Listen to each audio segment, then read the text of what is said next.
to another episode of the Financially Abundant Podcast. We are in the second episode of the season, and we have our very first special guest, and I'm so excited. For so long, society has tried to put women in a box, especially Black women. But today's guest said, F the box, we're doing it all. From Mississippi to Dallas, she's taken up space, built community, shown what it's looked like to be intentional about wellness, money, and life. She's inspiring women from all over to think big, move differently, and today she's here to share her story on how to build a life that's abundant in every area. Hey, Imani. Hey, Boogie. What's going on? I love that intro. That was so good. I love that so much. Yes. Girl, it's so good to have you on the show. I'm so happy. Yes, I'm so excited to be here. We've been planning and talking about this for a long time. So to see it happen, I'm glad that we're doing this. Yeah. Yes, yes. I'm so excited. So, Imani, I'm starting something new this season. We're doing like a pre-show pull-up. So I got a couple icebreaker questions I'm gonna ask you, and just give me one and done. Okay, got you. Okay. So, what's your mood for today? My mood. My mood. You said one and done, and see, I'm about to go into a whole spiel. Okay. I'm here. Okay. Honestly, my mood, I'm jolly because of the season. I'm really jolly. I walked outside, it was warm, the sun is shining. It just gives patio weather. So I love that for me. So I plan to be outside because I just feel good and the weather is good, and that's a good day for me. It's a good day for me. And that's why people always ask me, why you not moving back to the Midwest? It's 80 degrees in December. I'm chilling. I'm cool on that. I'm cool on it. Okay, what's your favorite money hack? My favorite what? Money hack. Ooh, my favorite money hack, honestly, is a high yield savings account. I feel like you cannot go wrong with having one, especially if you have an emergency fund. Let it sit there and you making money on top of your money. Yeah. I love that. Yep. Okay. You just closed your first six-figure brand deal. What's your rich bitch drink? This is cheers. My rich bitch gift? Drink. Ooh. I'm not gonna lie. My rich bitch drink, if I just close a 6-figure deal, I'm probably going to have the bottle of Ace of Spades just to kick it off, just to say I did it. Just to say I did it, you know? Just to say I did it, I need that bottle and that picture in my hand in it with the flutes, okay? You are so funny because round the shots on everybody in the class. Henry the Eighth. Let's get it rolling.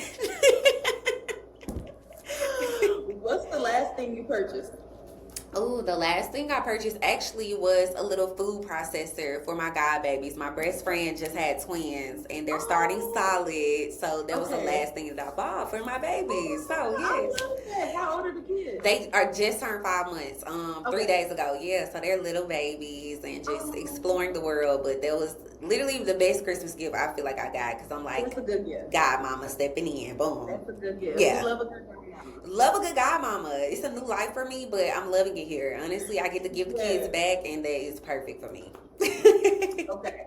And then the last question. What's one thing you've accomplished recently that no one knows about, but it made you feel like that girl? Ooh, that is such a good question.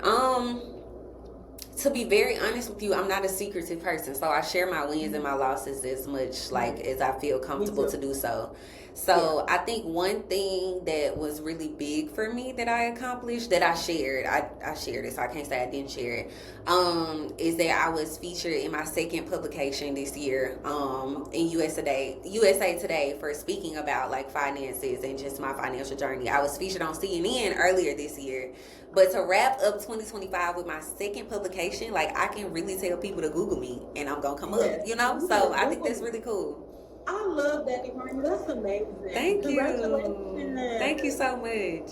And I just love seeing, like, especially in this space. Yes. Murder is so taboo. And just seeing you and how you push it and you talk about it and you, like you say, you share your wins and your losses and you're honest about it, it makes people feel very comfortable. Like, you know what? If she can do it, I can do it For too. sure. For sure. And I think it's honestly being transparent, that's really your superpower. Like, I feel like a lot of people, especially when it comes to social media, shy away from telling the bad side of things and they only show the good. But that ain't real life. Like, I think people want to relate to people. Not that misery does enjoy company, but I think sometimes if you share your journey in a way that is like honest and vulnerable and transparent, you just reach a different audience and you connect with people so much deeper. So I'm glad I started sharing my financial journey on social media in general. But yeah, I don't mind, baby. I'll tell anybody my business. I love talking about money. And I'm a very transparent person when it comes to money, so I love being transparent with other people because money is so taboo to discuss. And like the more we take that little veil off, like, okay, we can all talk about money, we all need money, we all gotta make money, we all trying to make money. Correct. What can we talk about to bring everybody into the fold to do a little bit better than they did before? Like, so yeah. Thank you so much for playing my game. Of course. Okay, paint me a picture. For those who don't know you, tell us about yourself. How did you get here? And just all of your life changes that brought you here today. Oh, girl. Okay. So honestly, I think what brought me here is, I guess what brings everybody here, your childhood. Honestly, I think once I got older, I started kind of dissecting my relationship with money and how so much of my childhood experiences growing up in Mississippi kind of affected it and really molded my relationship with money. So once I got on social media, I've always been somebody, for whatever reason, I was able to always kind of go viral and do the things and have followers and all of the things. I was a YouTuber before YouTubing was a thing. I didn't even think about it, think about it in that way. But I think once it really kicked into me that people resonated with me being me, I just decided to be me more publicly. So when I first embarked on the journey of social media, my very first viral sensation video was me talking about my financial struggles. And it made me realize how much power, like I said before, is in vulnerability. And literally some of the comments were things that I had never considered, things that kind of saved me financially at that time that I had just not had the knowledge for. So I feel like I just got here by being transparent and being open about my experience and willing to go and do the work, because I feel like a lot of times people don't really understand that money is a spiritual thing. It's a mental thing. It's an emotional thing, and it's tied to us and ingrained. Yes, it's ingrained almost in everything that we do. Correct. So when you're doing the work, I realized that, oh my God, I had so much more work to do besides just needing to make more money or longing for more money. So I think once I decided to just be transparent, and it opened the floodgates to not only my social media success and just my educational well-being when it came to finances, it just opened so many doors for me. I felt like it was important for me to keep that going. So that's how I got started, and that's how I'm here. I love that. And so when you moved from Dallas to Mississippi, what made you make that move? Honestly, being broke, the pandemic. I got laid off from my first corporate job. I was working for a rental car company right out of college, and COVID hit and I got laid off. And I was at a time where I want to say I was unemployed for maybe about 4 months, and I got to the point where they were cutting out all of the extra bonuses during unemployment, and I still had bills to pay. So I had to go be underemployed. I was employed, but I was underemployed. I want to say literally making almost $1,000 a month. I'm talking about nothing. Going from making thousands to you budgeting $800 here and there and $1,000 if it's a good month. Going from that, I really got to a point where I realized at that time I don't enjoy financial insecurity and instability. And at that time, that was all that I had. That was all that was available. And for somebody that would have been okay, but for me it wasn't. So I literally, your net worth is your network. So I reached out to everybody in my network, and I was like, hey, I don't care where I have to move, I don't care where I have to go, but I need a job. Can you help me with this? So I reached out to my uncle. My uncle was like, okay, I got somebody that work at FedEx. You go and do it. Let's see if we can get you on at FedEx. I applied for FedEx corporate, got on at FedEx, literally got hired, moved to Dallas within 2 weeks. Yeah. Really? Oh my God, I didn't know that. Yes. Were you scared? I was definitely scared because at the time I had a very, even though I was uncomfortable in my financial situation, I had a very comfortable living situation. At the Okay. time, I had a house. My parents were renting a house for me and my siblings. I was the Okay. guardian of my two younger brothers because at the time my parents were in a transition, and they were moving to a different state, and my little brothers were in their senior year of high school. Oh, okay. My parents didn't want to move them, so they said, okay, we'll pay all the bills, we'll rent this house, y'all live with your sister and she'll take care of everything. So mind Okay. you, I'm getting every single thing paid for, Paid for but and the taken care only of. money I have to myself is this little $1,000 that I Yeah. have for 30 days. Yeah. So it just became a point where it was just like, this is comfortable and it's almost a little too comfortable, and if I stay here, I know that I'm not going to thrive and grow. So leaving that comfortability was very scary for me. Like, I have cousins that are in the DFW area, but I haven't really seen. I've only seen maybe one since I moved here, but it's just leaving that comfortability, especially something so close knit, such as like Mississippi is very family oriented, for a city that I don't know much about, for a job I don't know nothing about. I just have to go. I was terrified, but I'm so Yeah. glad I did it. So glad. That's so funny. Our stories are very similar. So, Wow. Chicago, Mississippi, cuz. Cousins, y'all Mississippians with a coat on. You know, I mean, listen. Literally. And what brought me down here was, so after I graduated from college, I taught English in China for a year, but I had no idea what I wanted to do coming back.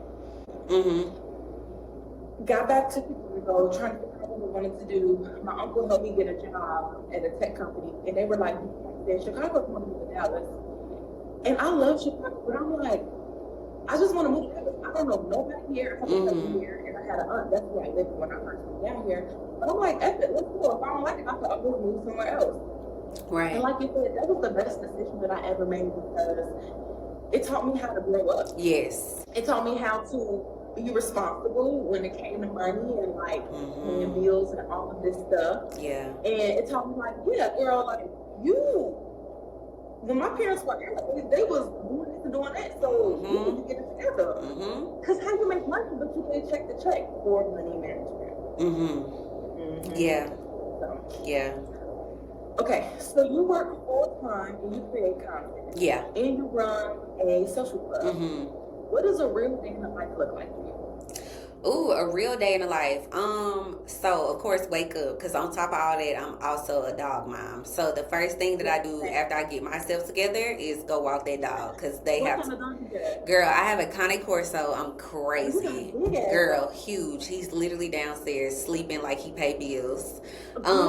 Just grown, huge, take up all my space, all my time, all my What's his energy. name? Santo. Santo, I like that. I got a Yeah. miniature schnauzer. His name's wrong. Yes, I love one of my best friends has a miniature schnauzer. So cute. I really wanted a giant schnauzer too. So if I buy a house, that's gonna be my second dog. But yeah. Correct. I'm gonna get a giant one. We have more space because, like you said, that's a grown ass man. I'm literally searching for a 2-bedroom right now so he can have his own space because I can't deal. Yeah, Correct. I can't. I can't. So day in life, I walk Santo, and I'm not gonna lie, I'm one of those people. I grab my phone first thing in the morning. Yeah. I'm bad about that. I'm bad about that. Look, but thank you, Lord. But thank you, Lord. Amen. You know, hey, he know my heart. You know, he know my heart. But I grab my phone. I'm kind of checking some stats, checking some analytics, maybe replying to people, doing the whole 9, and then I start work at 8 o'clock. So typically I'm in meetings and running through. But what I've had to do, honestly, is kind of set out a list for the day, because if I don't notate what I need to do, baby, I'm undiagnosed, but I might have a little ADHD. We gonna see. I got an appointment set up next week. I got an appointment set up next week, so we gonna see what's going on. Okay, but let me know what they say, because I probably need to go. I gotta go figure. I gotta go figure that out. Cause listen, I gotta go see the lady. Okay, I'm gonna sit on that couch. Okay, but I get Santo together. I start my meetings and I go through the day. But typically, between all of my work meetings, I'm editing content. I'm making sure I'm putting something out. I'm responding to comments. All of the things.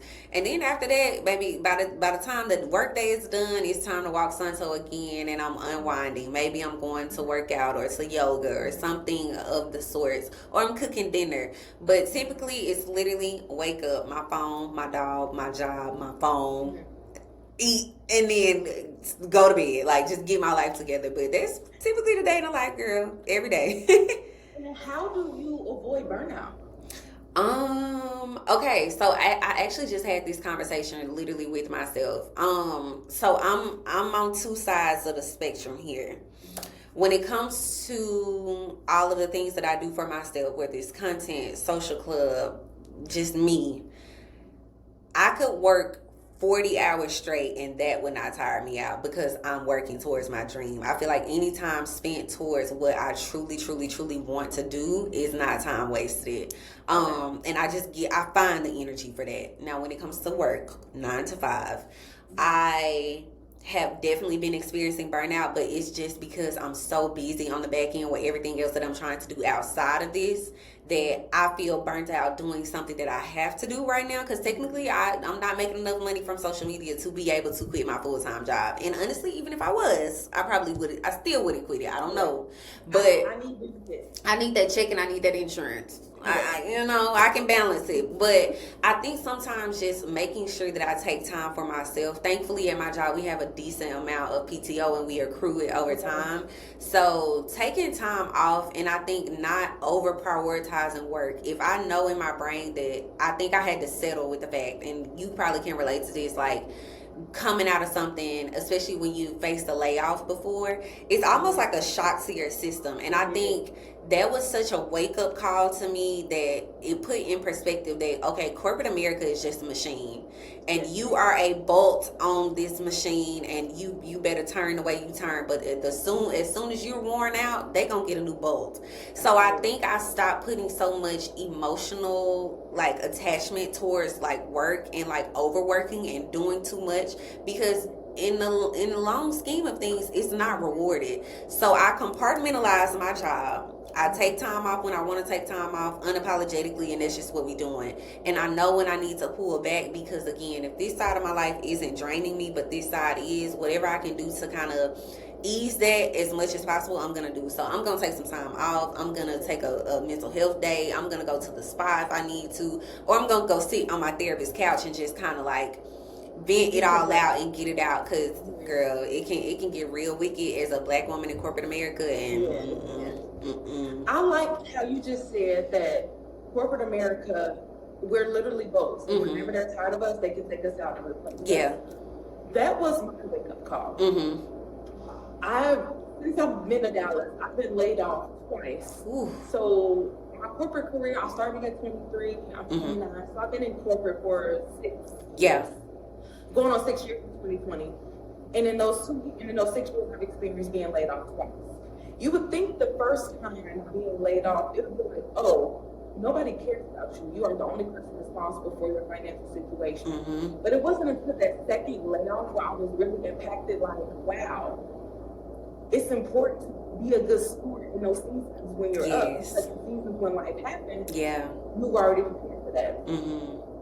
How do you make sure, what was that click for you? And you were like, you know what, I have to be the only person responsible for my situation. I know you said you got laid off, you were making $1,000 a month.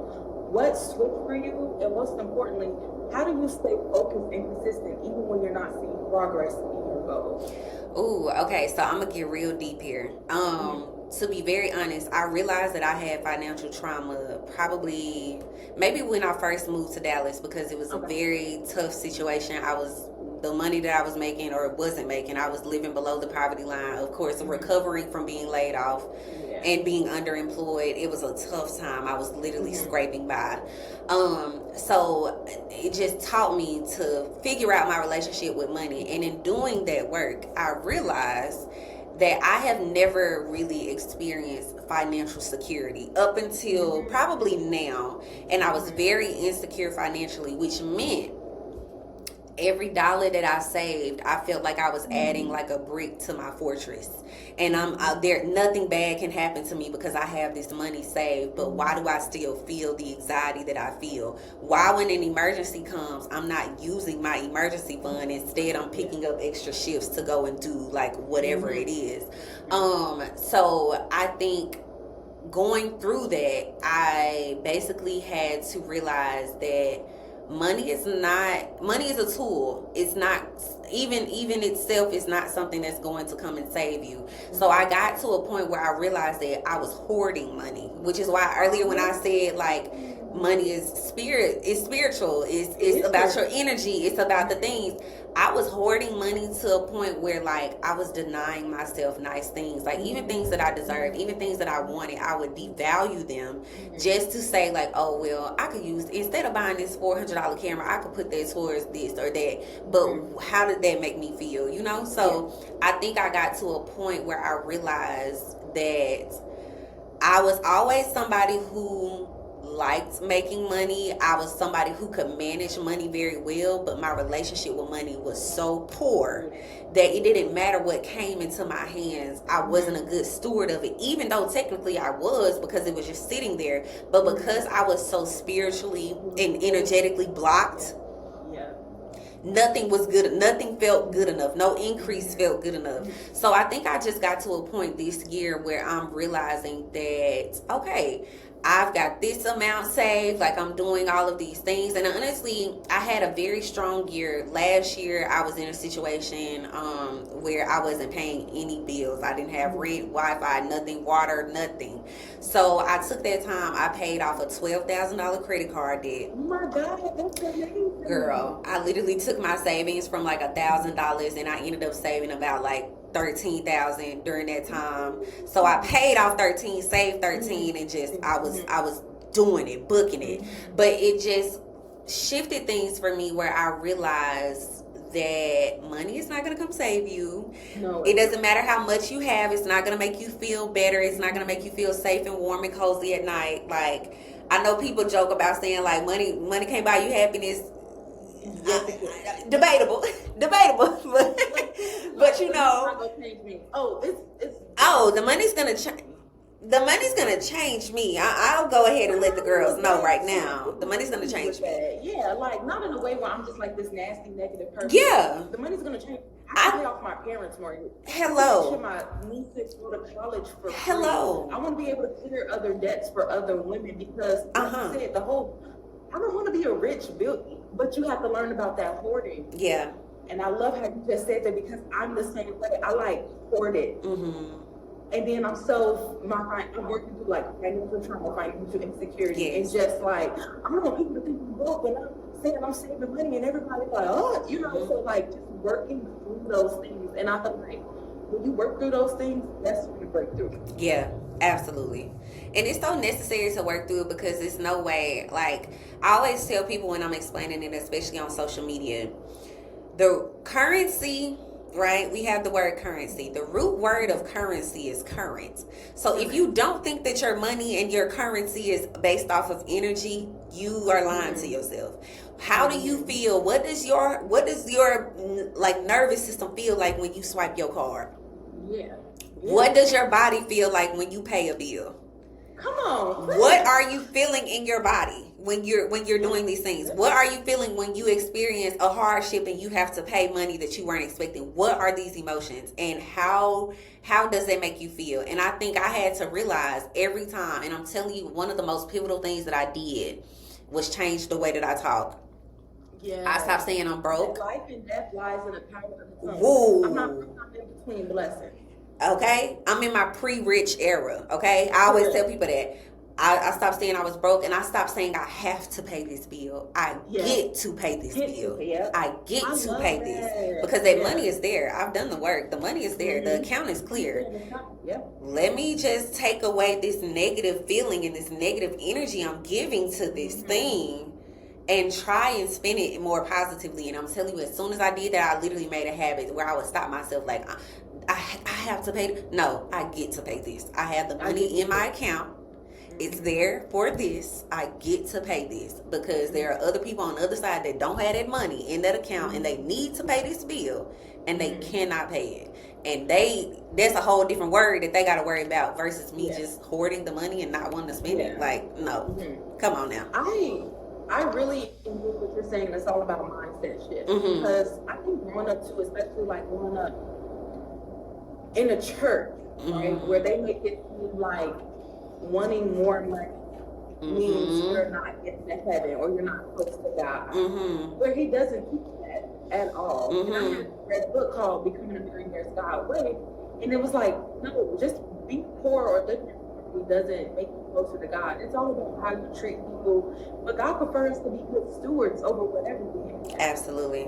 So do you think, did you have that mindset growing up about like money? Because I do feel like church does shape our perception of money growing up, especially as Black and brown women. What made you break that? I was like, no, my God, why would my God tell me to struggle? So I'll tell you, I had this moment with a friend, and this was when I first moved to Dallas, and I was just literally complaining to her, like literally, I'm talking about when rent time would come, we would be on the phone crying together because we both out here from Mississippi doing this alone, like nobody's coming to save me, and I literally, it was just one time where I was just like, at the time, because I was speaking negatively, but I'm like, I'm so broke right now. Like, I literally, all I have is money to pay my bills, and that's it. And I'm in a negative with that. Like, I got to go DoorDash and do this and that. So, for me, she asked me one simple question on that call. And she asked me, she was like, sis, are you tithing? And I looked at her like she had two heads, because I just told you that I don't have no money, and I don't have this, and I got to go work for that extra. And you asked me if I'm tithing. I was like, no, I can't afford to tithe. She said, sis, you can't afford not to. And that call that day really shook something in me, because I will say from, and I know people have church hurt. I won't ever take that away from anybody. I always grew up in churches that my parents vetted very well, especially when it came to financials and how the church handled them. So I didn't experience a church that took people's money and did them wrong and told people no when they were in need and all of the things. So because I saw my church being good stewards of the money and the tithes and offering, it was easy for me to kind of switch back into that. And I'm telling you, once I spiritually checked in with God, like, God, I'm trusting. All I got to give you is $20 this month. Yeah. But I'm trusting you with this 20. It's almost as if once I started adding God into my finances, things really, really turned around. Really, really, really turned around. And honestly, this conversation is really convicting me, because I have not been tithing the last few pay periods, and I'm like, I gotta get back to that. But I'm also in a space where it's like, ooh, times is a little hard. I need to pay this credit card debt. I got a few extra bills. My student loans kicked in August. Like, ooh, this money I could. But you know what? I can't afford not to. And God to carry me thus far, He gonna keep on carrying me. So I think it's something that I definitely fall into, and I'm very heavy on it. But I also too never want to go to God with a guilty heart. Like, okay, I'm giving this because I feel like it's what I'm supposed to do. Yeah, or like expecting a blessing on the back end. So I don't know. That is something transparently that I'm kind of working through right now, just because I don't have a home church in Dallas. I still tithe to my church back in Mississippi. But girl, they send out those reports of what you've been tithing, and I looked at that number. I was like, you was like, thank you, Lord, for being good. Woo, thank you, Lord. But I could have paid my credit card balance a little high, right? Like, it's a little high. But I was like, you know what? God is good. It's okay. I'm proud of myself. I done did this, but it's definitely tough. But involving God in my finances for sure definitely helped with my perspective of just spirituality. But I definitely, thankfully, again, because my parents vetted churches, we didn't go to prosperity preachers, where all y'all talk about is folks being poor and this and that, and your blessing is on the other side. Yeah. We got real word and real teaching. Correct. Yeah. And that's my home church. I've had my home church as well. Then the church I go to in Dallas, we will talk. Okay. Yeah. I agree on the tithing. I feel like in the season when I was tithing and when I got laid off, and then my partner was affected by laid off, I'm thinking, I got laid off. I found a job, then he got laid off. So we had a season where money was funny, and people always say, girl, I would have never. I'm like, I'm telling y'all, tithing carried us. Like, I wholeheartedly believe it. But I also think it changes your mindset, because God only asks for 10%. So you get him whatever the 2% is. But if that's the first thing that you do first, it makes saving and investing easy. Absolutely. So I tell people all the time, being broke taught me how to save. You think $5? Where $5 ain't? That ain't nothing. Oh, okay. Oh, okay. Oh, okay. That $5 turns into 50, which turns into 5,000. Mm-hmm. And I have to realize that someone who struggles with saving money, like the bigger goal, like I say for a trip, easy. Yeah. But when it comes to like just having a rainy day fund or investing, I'm like $20 ain't gonna do nothing for me. But how you said earlier, you put your emergency fund, you save up $20, it's growing. It's growing. Your money is working for you. And you just start looking at the value of a dollar differently. Yes. So when you start looking at the value of a dollar differently, how did that change for you? I think it just changed because again, I've always had a decent I've always managed money well, even when I had a better relationship with it. So I always understood the value of a dollar. To me, as a child, I connected having money with freedom. Because a lot of times I couldn't go places because my parents probably didn't have the money or didn't want to give me the money to go to the movies in the mall with my friends. So I think I've always understood the value of a dollar. I think at times in my life I put a little overemphasis on its power and actually what it actually is. But I think for me, I truly understood it because I've always been a very independent person. I worked 3 jobs in school, in college to like pay for all of my things. I've overworked. I missed out on a lot of things simply because I was working. And I think I understood the value of a dollar when I devalued the dollar. You know, like once I devalued money and started prioritizing like my time and the things that I want, I truly understood that it's other ways to make money besides breaking your back and working hard and burning out. And it's other ways for money to come to you versus like very hard ways, because that's all that I knew. All that I knew and all that I had seen was people who worked 60, 70 years and their hands show it, their bodies show it. And it's just like the second I devalued money in that way, and really honestly, once I started making money from social media, I was like, oh, there's an easier way to do this. And I devalued it, and that's been my saving grace, honestly. Yeah. Okay. I enjoy that. Yeah. When I first came across your content, you were sharing your financial goals and rewards types now. Like, for example, saving $15,000, you treated yourself to a spa day. Paying off a credit card, you treated yourself to a YSL wallet. Yeah. 2 things. 1, do you think rewarding yourself helps women stay consistent with their financial goals? And also, 2, did you hit your milestone? Oh, okay. So I'm still working this list, honestly, and I decided once I decided to write this list in the end of 2024, I told myself I wasn't going to put any punishments or stipulations on it. Like, yes, I titled it for 2025, but these are really lifetime goals, honestly.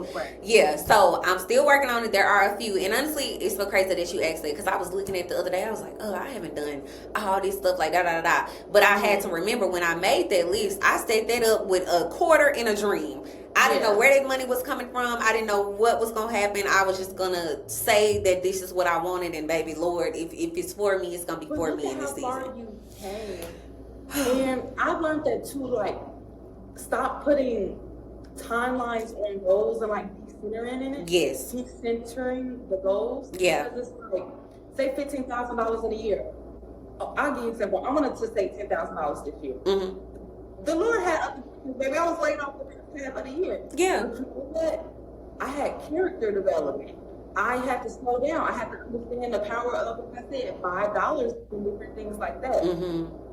But anyway, back to you and your goals. I'm not going to say, you know what, these are lifetime goals. Like, I'm not going to beat myself up because I didn't hit X. There's still time and opportunity. Yes, for sure.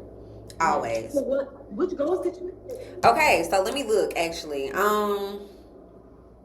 So let's see. Some of them are lifestyle goals. Not all of them are financial. But my savings reached 15,000. I think I'm a little over that right now. Period. Period. In a high yield savings account, right? Yes. Yes, in a high yield savings account. I paid off one of my credit cards. Actually 2 now. I paid off 2 of them now, so I have 1 left to pay off. Let's see.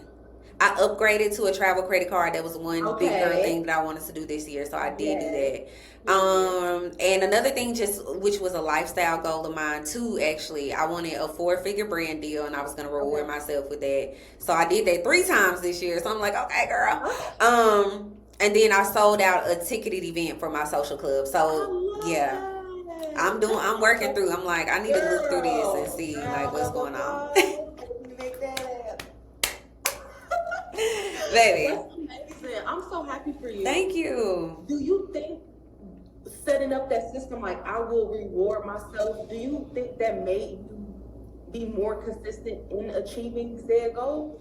I think so too. Yeah, I think so. Only because again, I come from a very financial traumatic experience when it comes to making money, to the point where I would literally deny myself things that I absolutely deserved and should have bought for myself. And it's okay. Like, I'm one of those people. I'm not one of those people that's gonna tell people to cut out every single thing that they enjoy in order That's to not save money. realistic, and that's It's why not realistic, and it's not fair.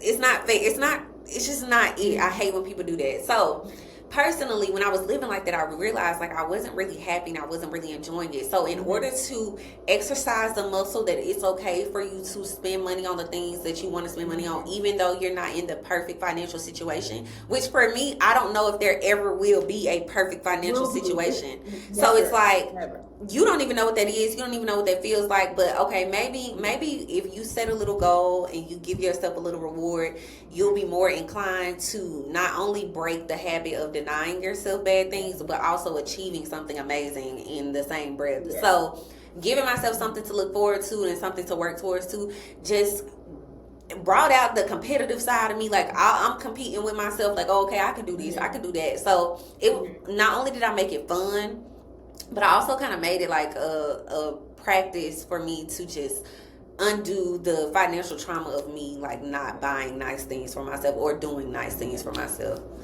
Yeah. I wish, this is why these conversations are important, because I wish we connected back in like 20. Because what you're saying right now, I had to learn that. Yeah. And it just felt so lonely, if that makes sense. Yeah. Like, at my core, I love fashion, I love smelling good, I like looking good, feeling good. But I would feel bad if I would buy myself something, and I know that I have like all of that. So I would beat myself up about it, like, why would you go out when that $100 could have been used toward, you know, you need that money for your car, you know, you need to put that extra towards your car, you know, you need to put that extra towards your food and all that stuff. And it made me hate the journey. Yeah. And so the last 2 years of my life, where it's just, I feel like I've been on this rock. God was helping me undo a lot of financial trauma, and I didn't realize it until like we started talking, like, wow, like, I don't feel so isolated on this island alone. And so going into the new year, one of my goals was like, I was going to start documenting monthly treats. I was going to call it the night, where every month I treat myself to something. Yeah. It could be a Pilates class, or it could be a new pair of shoes if I wanted to. But I save for it throughout the month. It gives me something to look forward to. And it just feels like, you know, we deserve to reward ourselves. We work hard throughout the year, but it also helps with being impulsive. And so, how have you stopped like being impulsive, or if you're so impulsive? I'm still a little impulsive. So I'm not gonna lie, I don't think I've ever been a super impulsive girly when it came to money, like when it came to spending. Like, now I'm not gonna hold you. My problem is the materials, not so much, but an experience. That's my jam. I want to go to a restaurant and order everything. I want 2 drinks before the waiter even come over there. I want to meet the chef, bring him out the back. I want the fireworks, the lights. Let's do it. A vacation. Let's do it. Let's do it. Let's do it. Literally. So I think sometimes I squandered a lot of money just because it's almost like, and I hate to say it, but it's almost like a disorder, like an eating disorder. For example, somebody who is like, who has an eating disorder, there's a type where they will like not eat or under eat, and then all of a sudden they binge eat. So I would do really big things at this time with this money, and then go back into like, oh, I'm not spending nothing, I'm not doing nothing, da da da da da. I hate this. So I like, it's like I'm impulsive at times, but it's almost like a planned impulse. I don't even know if that counts as being impulsive, because I'm just like, okay, I'm just about to blow through this money, and then that's just what it is. It's like boom, and then be mad at myself for a year after, because when a situation happened, if you didn't spend that $1,000 on this, you would. All of this negative self-talk that I was doing, girl. Ooh. So I don't know if I'm impulsive. Maybe that qualifies. I don't know. But as far as just picking up my phone, shopping, doing this, I've never been that way. I'm thinking we're literally the same person. Yeah. Okay. Switching gears a little bit. Yes. You pivoted in your content. When you first started out, you were doing wellness content, lifestyle. And so now you do, lifestyle content, wellness content as well, but also financial content. But, you still keep health and wellness as part of your brand. Yeah. How did you know it was time to make a shift and change? And also, what made you say, it's okay to be multifaceted? So to be very honest with you, my first introduction, especially to TikTok is my largest platform. I avoided TikTok for like probably 2 years, like for a while. I was like, why is everybody on TikTok? I was one of those ones like, talking mess about TikTok until I got on there and I was like, oh, I kind of like this. My very first viral video on TikTok was me talking about breaking into tech and getting a new tech job. And I want to say after that video, it got like almost 3 million views in like 24 hours. It was insane amount of virality. Like, it's getting posted everywhere. LinkedIn and Microsoft are in my comments. Like, it's insane. After that happened, it's almost like people expected me to talk about tech only and how to get into tech and all of the things and help with resumes and this and that. And I realized I wasn't enjoying social media from my own perspective. I was just doing what people said they wanted from me in the comments. So I decided after that I was like, you know what? I don't want to, I'm not my job. I'm not one of those girls. I don't have a dream job because I don't dream of labor. So I don't want to become something that I don't really care for. This is a tool to feed me and to give me the things that I want and the things that I need. To the next level. Literally. So after I realized that I had accidentally like niched down, I was like, you know what? No, let me go ahead and tell y'all right now that this is not who I am. I am more than my job. I am more than what I do.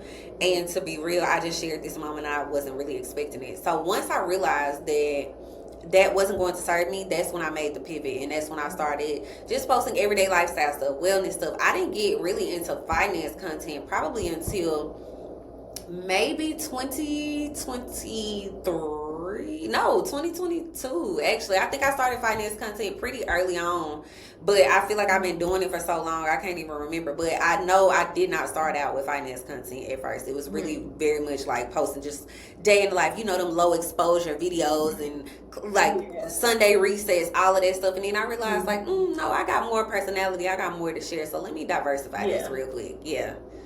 And how do you encourage, because I struggle a little bit with being multifaceted. It's like, yes, I am very passionate about this, but also, like you said, I'm more than just this. And I think at one point I was speaking just dead over my life. That like it consumed me at one point. And it wasn't until I took a step back, I'm like, okay, yeah, that's important, obviously, but like I like other things. So women who feel like they can't be multifaceted, or they can't pivot, or they can't be more than one thing, what do you say to women to encourage themselves to go for it, to stop shrinking yourself? Why not? I think especially turning 29, I use my birthday as my new year, because technically it is. Your birthday should be your new year, right? So I said for 29, my theme for this year was do it even if it's scary. And doing things even when it was scary has benefited me more than it has ever hurt or hindered me. And I can't even say that it's actually hindered me, because the only way that you fail is if you do not try. And I think sometimes people get so caught up in trying things and wanting instant success and instant validation that they don't realize that the hardest step that you ever took was starting. It's not maintaining it. It's not keeping up with it. But I think sometimes people put this crazy pressure on themselves to just be good at everything and to immediately succeed, but it's so much value in the journey and learning things along the way that I would just encourage people to just try. I am somebody, I want to do so many things. I wanted to be so many different careers and have so many different businesses. And I think it's beauty in not wanting to be one singular thing, because if you look at the people who just do it, you look at them like, damn, they can really just do it. Like I tell people all the time, like, people who quit jobs like without a backup plan are so miraculous to me. But it's a certain type of person who can do that simply because they just gonna go get another one. They can just, like, you know what, say, hey, this isn't serving me, I'm gonna leave this, and they just do it. And I'm sure it's scary, I'm sure it's kind of uncomfortable at times, but that leap that they took, 9 times out of 10 is gonna work out. And if it doesn't, it's gonna fall into something else that might be better, or it might be worse. I think people need to get comfortable with just doing and not focus so much on the outcome that they want, because you can paint a picture that was never supposed to be yours simply because you impose your own expectations on something that you wanted to work out a certain way. But maybe you're gonna have to take the stairs instead of the elevator, but you still gonna get to the top floor. Like, it's okay. So I would just say, just start, just try. Honestly, I did it, and I've been doing it scared, but I still did it though. So And you do it very confidently. Thank you. I have a saying: it's have the confidence of the average white man. And that's my saying that I'm taking. Hello? Mediocre, okay? Mediocre. Mediocre. Sitting in these boardrooms sending emails and they can't spell and talk. And it's typos in the email. Hello, my name is in the header, baby. You had to type in my name for the email. How are you still spelling it wrong? Girl, one time somebody addressed me, hi Denver. Who is that? The name is in the subject line, man. And I even gave you something else in that signature. You got double whammies to check this. Yeah. They still sent that email asking for it as well. Just They have the confidence of the average white man. Hello. I'm giving me his tens, but I'm gonna give them that because one thing that they do is they don't see things as failures. It's literally like they either learn or they win, and then they keep going. I mean, that's how Orange Boy is in the office. He just, you know what, I'm gonna just keep trying. I'm gonna keep trying, and I think that's just so admirable. I think a lot of us as women, like you say, we put this pressure on ourselves to be perfect, to be this, or to not go for it. And I'm okay, you say, F it, go for it. Why not? Because what's the worst that can happen? You fail, you get back up. Oh well. Oh well. Like, you can't. The only way that you stop is when you die. Yeah. I love to see, personally, I think it's so inspiring, especially now that I'm getting ready to turn 30. I love to see people just say, hey, I'm about to quit my job and I'm about to go do this. Or I'm reinventing myself and starting over and doing something different at 40 because I woke up and I felt like it. I'm doing something at 60, 70, 80 because I feel like it. Like, I think it's so much freedom in just doing what you want to do that it's okay to step outside the box of the regular 9 to 5. You retire when you're 65 and that's when you decide to live your life. No, life is being lived right now. And you can miss that train if you want to, but I'm not waiting until retirement to go experience the things that I want to experience. And I think that's what our generation is doing. It's like, you know, we're not waiting. We're defying the odds, beating the norms. We're not waiting until we 40, 50 to finally start living life. My pastor always preach, your age, don't act your age. Age is just a number. Okay, a concept, okay? So you're the owner of Soul Social Dallas, which is a social club here in Dallas. Sorry, what made you start your social club?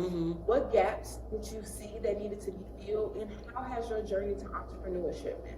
Okay, so the reason why I started Soul was because I realized that hold on, we getting deep. You getting me.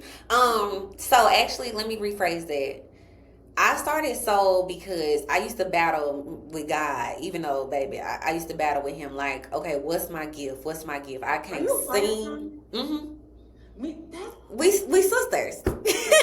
We're sisters. Well, I know he be sick of my ass. He be like, banana. Stop.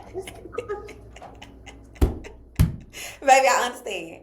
understand. Listen, baby, because me and him, I'm having it out. Like, what's going on? What's special about me? What's special? You know? And I realized it just came to me one day that I don't have an outright gift. I can't sing. I can't sew. I can't play no instruments real well where I'm on stages, right? So it just came to me one day that my gift is connection. For whatever reason, people connect with me on a level where it's just like, oh You just have wow. a vibe and the energy and the aura that people, It's just it's easy. It's like I thank God for it because it has gotten that having that type of personality and that gift has gotten me through so many things and into so many places just solely off of being me, and I can't thank God enough for that. So I realized that my gift was connection, and I was in this space where I was experiencing a huge transition within my friend group. I came to Dallas and I had friends that had already moved here from Mississippi, so I came here with the sisterhood already built in and made for me. So with them transitioning, one of my friends got married, had a baby. She moved back to Mississippi with her husband. My other friend was already married with a baby, so she's navigating life. We're single. The rest of us are single girls at this time and moving around. Another friend got married, had babies, and then she's moving away. And then I realized, I looked up, I'm like, oh, all my friends are there. all of my friends are gone, and I haven't done the work to cultivate my own community in this city and meet new people. I just was very, my heart posture when it came to new friends at that time, I was like, no new friends. I got my friends. I got this. Like, nah. So I literally woke up, I want to say literally this year in 2025, soul has been I have a journal that I write in. Soul has been in my journal probably since I moved to Dallas in 2021. What? I said I wanted to do it way back then, but I had literally a year's worth of events already planned out. But because I was in such survival mode, my dreams couldn't like thrive at that point. I didn't have the energy for it. I didn't have the time, and I damn sure didn't have the money. So with that being said, 25, I'm like, okay, it's 2025. My birthday is coming up. What do I want this year to be like? And I'm like, I'm gonna do it even if it's scary. I am not from Texas. Nobody really, you know what I'm saying? Like I'm building friendship here, but I used my gift and I decided to just like wing it and go out and do it, and it's been so fruitful and so amazing. Where it's just like even at these events, it's like, oh my gosh, like. People, I don't take it lightly that people give me their time because you don't get that back. Yes. I don't take it lightly that people give me their money because you can get that back, but it's very important where you spend it and who you give it to. So for people to not only give me their time, but their money and their energy, I am just so grateful, and I don't take it lightly because at every event I'm meeting somebody new there, somebody new there. But I will say the entrepreneurship, I've always had an entrepreneurial tone about myself. Like in school, I'm selling candy, I'm hustling, we going to the market, I'm rocking. Listen, working under the table before I could legally work, you know what I'm saying? Okay, I was at 15 years old serving fish at the fish market. Hello. And then I got my first job literally at 15, and I've been working ever since. So it's just one of those things. I will say, I think the biggest lesson that I've learned in entrepreneurship, especially being on this side, because I have previously had a lingerie, swimwear, and loungewear brand called Intimate by Imani that I just officially closed in 2024. So I think with entrepreneurship, I think it's so important to learn very quickly that you cannot please everybody. Yeah.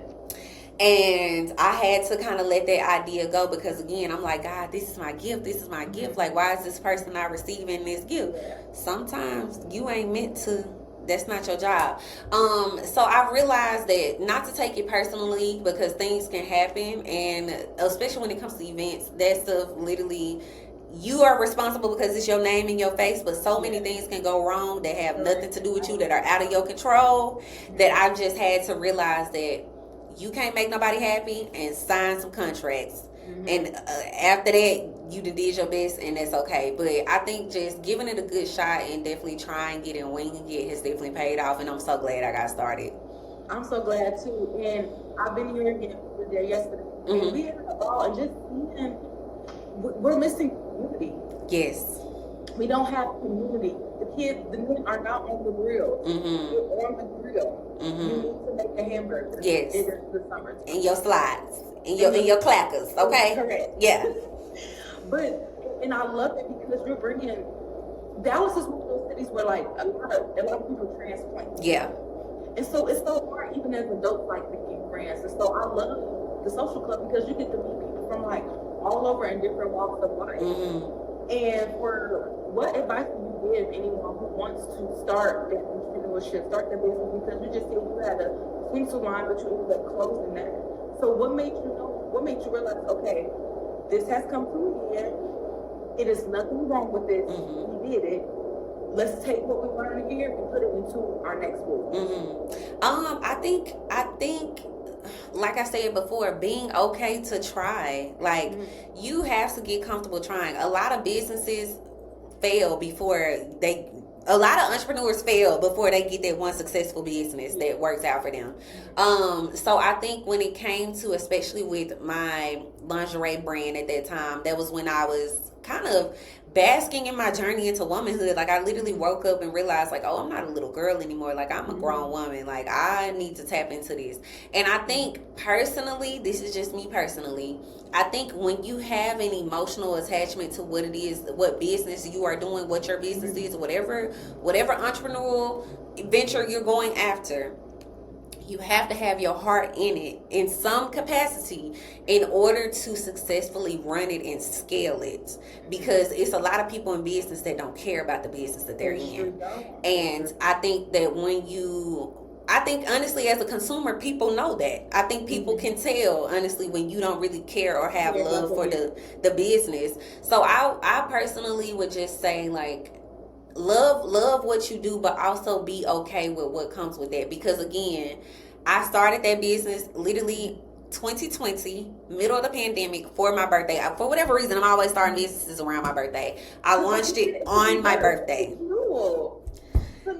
It's a new year. You know, we got to start it. But I launched that business on my birthday. Mind you, my birthday is March 25th. In 2019, that was 2019, right? Or no, 2020. Actually, COVID started at the end of 2019. But 2020. So, yeah, March 2020. March 2020. March 2020. So, March 2020, I had done, mind you, this is pre-COVID being announced to the world. I'm doing all of this stuff. I got my shippers. I got my manufacturers. I got everybody working on all of this. I'm doing the photo shoots to launch it. I got the pages. I'm building the website. I'm doing all the things. And you mean to tell me a week before I launch this business, the entire world shuts down? Yeah. Wow. So I was so, like, worried about how it was gonna, like, be received. Mind you, this is my first, like, business, like, e-commerce business. So I launched it on my birthday. I made like $800 in sales my first day. And I realized, like, oh my God, number one, people are going to support me because it's me. I built that connection with people. And then two, I had such strong branding at that time where it was just amazing. So I had these really high highs very early on in business. So when I had to close my business, I honestly had to let go of the shame that was around it, because I felt like so many people had saw so much success, and not that I wasn't sharing, like, that I don't think I had times where business was bad per se. I just think I was experiencing a point where e-commerce is very, very hard. The money that you make needs to immediately be reinvested. And at that time, mind you, it's a pandemic. I'm not anticipating that in a few months I'm about to be laid off, and then I'm working with these unemployment checks to restock inventory and these little margins of sales. So I kept myself afloat, but it was only so much I could do because I was in a space where I was trying to survive. I left Mississippi, moved to Dallas. So all of these things are happening. So I'm having very high highs, but I'm also having very low lows with this. So I think I just had to get to a point where I let go of the shame. I tried it. I did it. I can say I owned it. There are still people who still have my stuff to this day. But I did not fail because that business dissolved.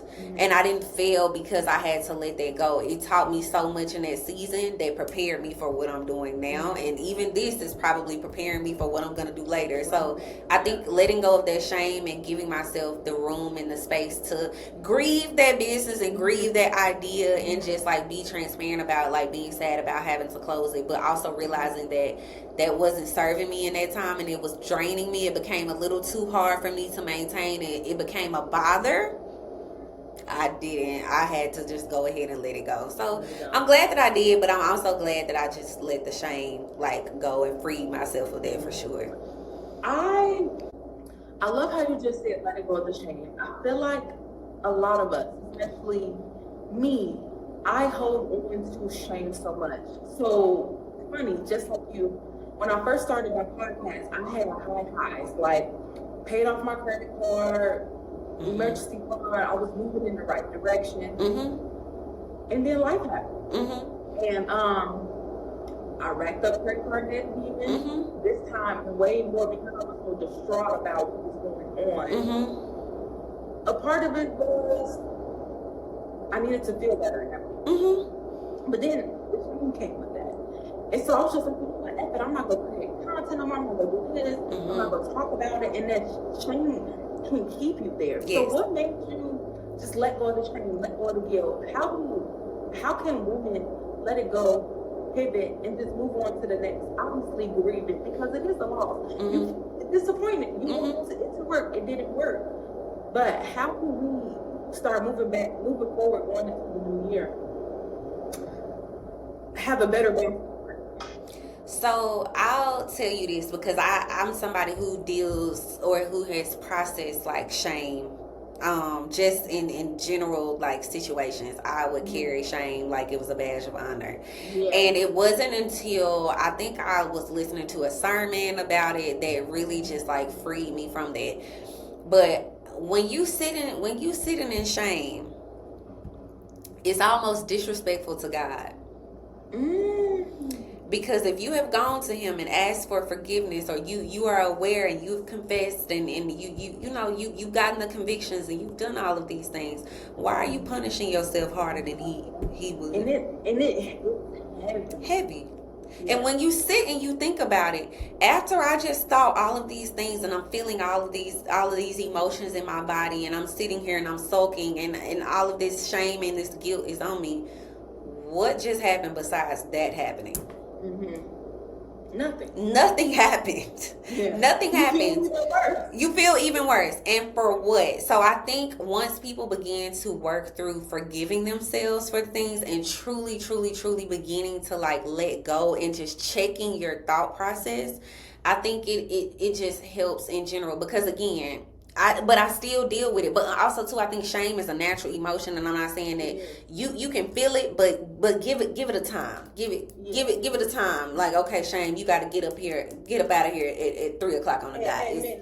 You gotta go. Okay, I felt you. I acknowledge you. It's time for you to go. Like, just lock in that way. But honestly, I think even with me, for an example, mind you, I paid off a $12,000 credit card debt, and I slowed down talking about like my own financial journey because again, people want to see the highs. They don't want to, but it's also honestly sometimes people genuinely, you might think people want to see the highs, but I think you got to forgive yourself for being human. And I'm saying this literally out loud to myself right now because I got a credit card right now that's sitting at $10,000. And it's gonna get paid, but it's just like I gotta stop feeling shame about this and being scared to announce that to the world, because it's probably somebody struggling with 50 and or it's probably somebody struggling with that little 5 and they like, oh, she got 10, that make me feel better about this spot. Like, listen, if it helps, it helps. But I think sometimes, especially when you're so public with your financial journey and things of that nature, sometimes it's like you're anticipating judgment just from people, and honestly even yourself, you being harder on yourself than probably other people would. But I think especially talking about money, there's so much power in transparency, because it's almost like such a secret conversation or such an unspoken thing that when we actually get down and talk about the nitty gritty, it's a lot more people that can relate to your situation. So this is a great question because I'm preaching to the choir, but I also need to be taking this and applying it to myself, because I felt that shame of like, okay girl, you done told all these people that you saved $15,000 and you paid off a credit card, but you done turned around and racked up another credit card.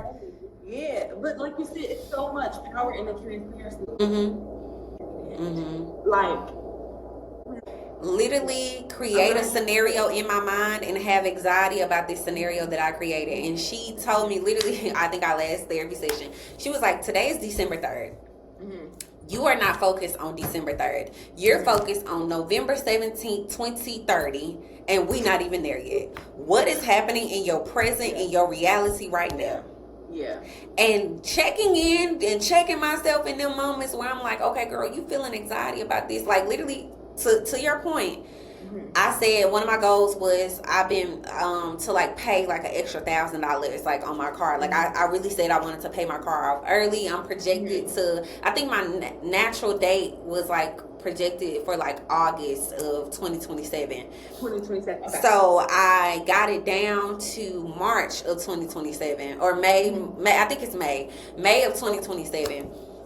But I looked at it today. I'm like, oh, like this car, like I really just want to pay, like I just want to pay my car off, like I just want to get that off of me, like whatever.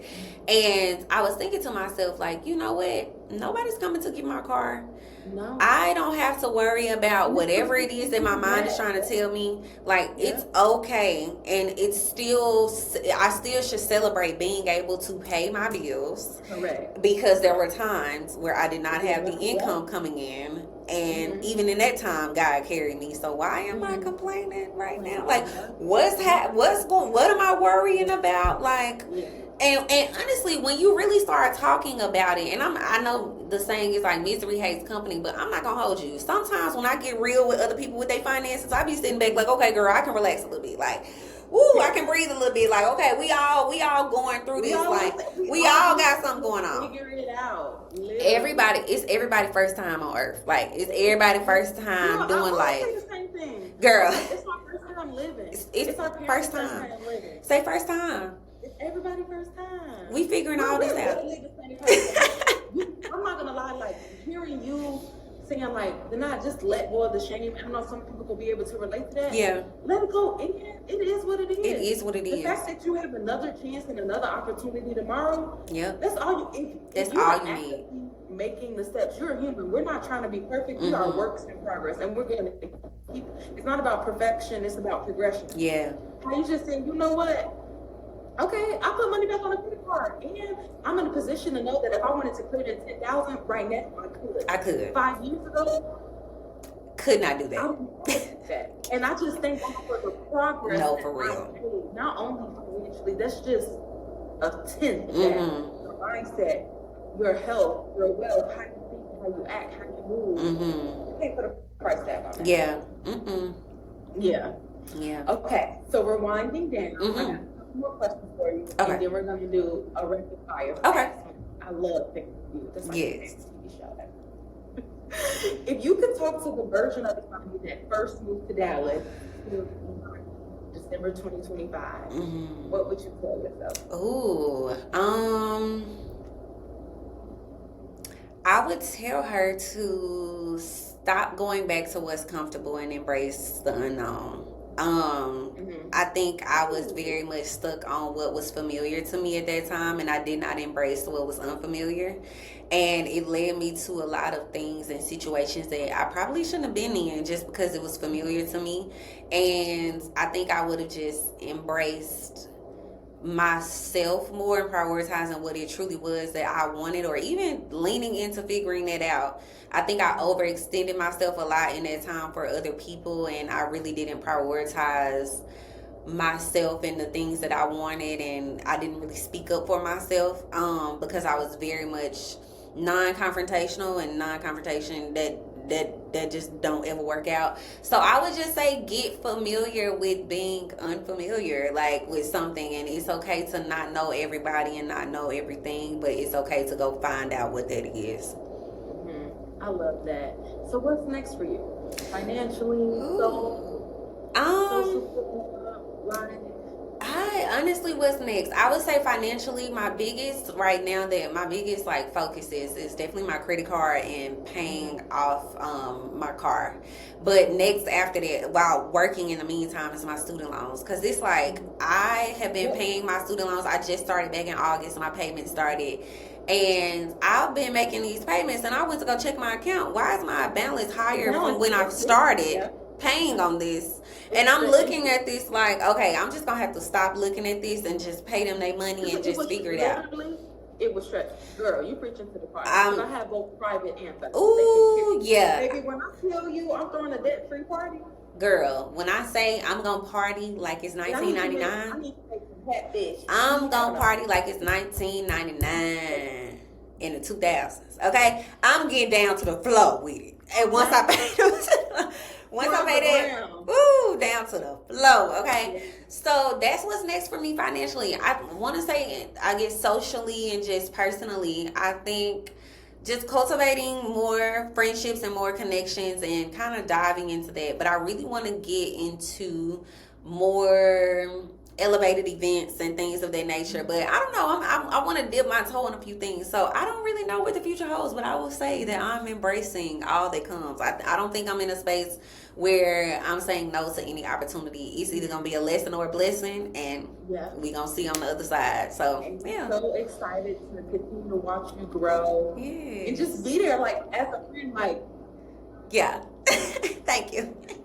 Like, I just love seeing it men and go after the life that they want to create. Thank you. Me and too. That's what this show is all about. Mm-hmm. Is let go of the shame, let go of the doubt, let go of the insecurity. Mm-hmm. You're gonna look up and be 40, and you're gonna be like, "Damn, so much time has passed by," and then you don't want to get like that. You want to go after it now and keep learning and growing from there. Mm-hmm. That's the only thing that you don't get more of. So when you put it into that kind of perspective, like you want to spend your time doing the things that you care to do and that you want to do outside of working and just living to survive. I think if people shift their mindset and try to live to thrive, it'll be a little different. You got to switch that mindset up, baby. Because listen, our time here is limited, and what you do with it is your choice. But we don't get any more of it. Once it's done, it's done. No, we don't. Yeah. No, we don't. Okay, now I got rapid fire. Okay. Okay, you ready? Mm-hmm. What's your guilty pleasure purchase, and how do you budget for it? Ooh, guilty pleasure purchase. I'm not gonna lie. I love a good night out to eat. I love a good night out to eat. So I budget for it. I don't technically budget for it, but I'll tell you what I do. I calculated what I would need for my bills, like percentage wise, and I opened up a second checking account. So all of my money for bills goes into one separate account. The money that is in my regular everyday checking account is what I have to spend for those 2 weeks. So as long as I don't really go over or like do too much, I always got the money to go out and have a nice dining experience. Always. I love that. Yes. I like how you gotta do what works. Like that's what I tell people. Like finances is not life in general. It's not one size fits all. You have to do what works for you. Yeah. And I think honestly I did that after, because I had gotten into such a space where I was like, all my money is going to bills, like all of this is going to bills. And it was because I was funneling all of that money into one account, and I got my fund money, I got my bill money. So of course when the bill money come out, it looked like you don't have nothing left, or it feel like you don't have anything left. So I had to limit that anxiety. I'm like, okay, let me go ahead and separate this. So this is here, all of this can be on auto pay. I'm not even worried about it. I don't even care anymore. Oh, you're grown as hell. Girl, auto pay used to scare me so bad, I'm not even gonna hold you. But now that I separated them accounts and I know what amount of money, and I do like a buffer, I do like a $25, $50 buffer in between, like it'll be extra in there. So I'm like, okay, let me just put something, because light bills and certain bills can fluctuate. So I tried to I had to let that go, because I was so miserable checking my account and like looking at all of that money gone. And I'm like, okay, I have this to myself. Now that I have split it and I'm like, oh, okay, I got a little something left. Like, okay, this is what I have to spend. And now I know for sure every 1st and 15th, that money for them bills gonna be there, and it's fine with me. Auto pay is my goal for next year. Yeah, honestly, and I say, because I'm not auto pay on everything now. Don't clap for me too loud. Try with one thing. Try with one bill and just see how you feel about it. But I'm telling you, once you just give it the freedom to just go and do what it's gonna do it. Yeah, like, because you're gonna check your you're gonna check your accounts. You're gonna monitor what you're spending. You gonna check and make sure, oh, this bill got an extra fee on it. Like, let me go figure this out. So take it slow. Don't jump head first. Take it slow. But you'll see why you like it, or you'll see why you don't. Real grown, Real grown, you know. But honestly, paying your bills is grown, whether they on auto pay or whether you click and submit payments. So we gonna shift that perspective, okay? I'm gonna put my savings on auto pay. Like Yes. every bi-weekly $50. Yes. Let it take it and I'm going there and get that. Yes, I do the same thing. I have so I have two checking accounts actually. I do $40 every 2 weeks in one account and $50 every 2 weeks in another account. Okay. But I also, with my Wells Fargo card, the only reason why I won't let Wells Fargo go, every time I swipe my debit card, $1 transfers to my savings account. Oh. So any purchase, $1 is moved. So it's like once you automate that kind of stuff, especially with your savings, girl, it's gonna be so easy for you to save. You gonna look up and be like, oh my god, like add up too. $1 adds up, and I literally take all those extra little dollars and just put it towards my credit card. Yep, I like that. Okay, we like a little hack. A little hack, a little one too. What's one wellness habit that you'll never give up? Ooh, one wellness habit. I would say juicing. I think a lot of people underestimate the power of juicing, and once you start juicing, you'll realize how bad a lot of the stuff that we drink is and how sugar heavy it is.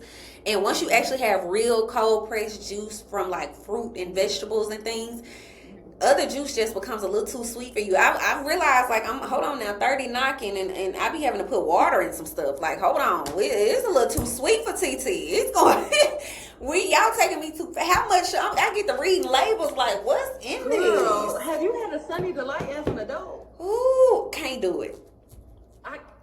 Can't do it. Can't do it. You drinking, it's almost like, it's so much sugar in there, you might as well be drinking Jello. Why is that juice that thick? Literally. Why is it that thick? No, ma'am. No, ma'am. Yeah, but juicing for sure. Juicing? Okay. What's one belief about money that you had to unlearn as an adult?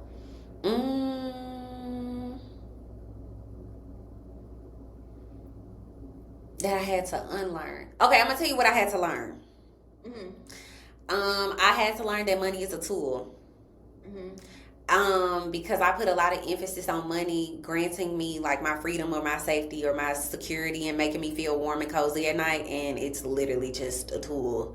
I'm gonna hand you this thing and you're gonna give me the thing that I'm wanting. It is a tool. And I think deprioritizing the importance of money in the aspects of like the pedestal I had it on was definitely something I had to like unlearn and just let go, and literally look at it for what it absolutely is and not overvaluing it for sure. Okay, I like that. So we have F, Marry, Kill. You know. Okay. Right? Yes. Okay. F, Marry, Kill. Budgeting, investing, or experiences. Which one do you want to have a night out with? Rhonda? Who do you want to kill? And then who you marry? Okay, I'm gonna marry the experience every time. I knew you was gonna say that. I'm gonna marry. Yeah, I'm an experience girl. I'm gonna marry the experience. So I'm going to. I'm gonna F investing. Okay. We're gonna flirt. We're gonna flirt with the investing. We're gonna flirt, and I'm gonna kill budgeting. And I know that's very bold to say, but as somebody who has just experienced poverty in my lifetime, you cannot budget your way out of poverty. And I think I wish people would stop telling poor people with nothing that they just need to budget their nothing. So budget, you gone. You gone. But give me that experience, baby. Me and experience, we locked in. We locked in. Little rendezvous. Little rendezvous, okay? For life. Fast money or steady money? Ooh. Honestly, I'm not gonna hold you at this stage of my life. Fast money. Fast money. Fast money. Fast money. Because now I know what to do with it. What you say? Now I know what to do with it. Now you know. Yes. I know what to do with fast money now. Yeah. But what you do with it? Yeah. If you could invest in one company today, who would it be? In one company today. Ooh.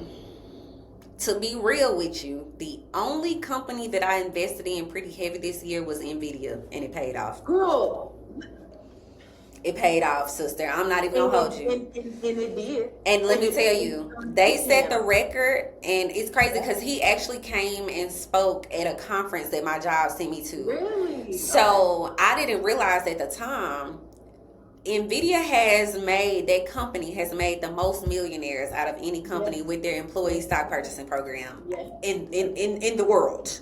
Yep. They have made the most millionaires of any company anywhere. Even they beat out Tesla, they beat out Microsoft, they beat out Amazon, IBM, they beat out everybody. So once I caught on, like, okay, wait, NVIDIA's doing this, NVIDIA's doing that, I literally just started learning.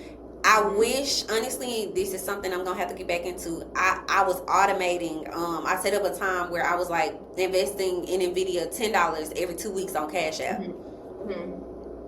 Girl, that NVIDIA just keep increasing now. That NVIDIA just keep increasing, and I think for 2026, my goal is to put a little bit more into it. And NVIDIA, and just let it sit. Yeah, for sure. Okay, my last question. What's one reminder that you would like to hear that they would need to hear right now? What's one thing that you would say, like, hey, remember this? Oh, I think my reminder for women especially is to always have your own. I think it's very important in this day and time where a lot of people are getting online telling women what they need to do in order to be taken care of or in order to meet the right man. I think you should focus on being the rich man that you desire. I think a lot of the focus on women is just around dating and putting your security in another person's hands. So I would just say invest in yourself first, always, and never stop investing in yourself, and never put yourself in situations where if they can feed you, they can starve you. So I would just say, like, try not to listen to the people who are trying to sell you a fairy tale or an ebook about rich men or rich relationships, because there's almost a power dynamic there that people typically don't discuss. So as a woman, as a young woman navigating the world, as an older woman navigating the world, wherever you are in life, just make sure that you do everything in your power to always have and maintain your own. Always. I love that. And what an amazing note to end the show. Yes. Imani, it has been a pleasure. Thank you for having me. Today. You fed us, you gave us what we need, and you encourage and inspire the rest. For it. Yes, so you are now part of the Fab family. Yes. You gotta come back every year. I'm down for that. You just let me know. Just let me know when I can come back, girl. We're gonna do it on your birthday. Oh, yes. Let's do that. Yeah. A vibe. Yes. Well, thank you so much, everyone, for tuning in to another episode of the podcast. I love you guys. And Imani, thank you so much for tuning into the show. Of course. Make sure that you are subscribed to our YouTube channel, Financially Abundant, so that way you never miss the episode. And if you enjoyed today's episode, make sure you leave a like, a comment, and review, and show Imani some love. Imani, where can people find you? Yes, y'all can find me on YouTube, Instagram, and TikTok at The Imani Exchange. And period. Okay. Imani Exchange. You know, you see the vibes. Yeah. All right, you all. I love you guys, and I'll see y'all next week. Same time, same place. And remember, it's not the destination that inspires others. It's the journey. So inspire yourself to go out there and create the life that you want. See you all next week. Bye, y'all.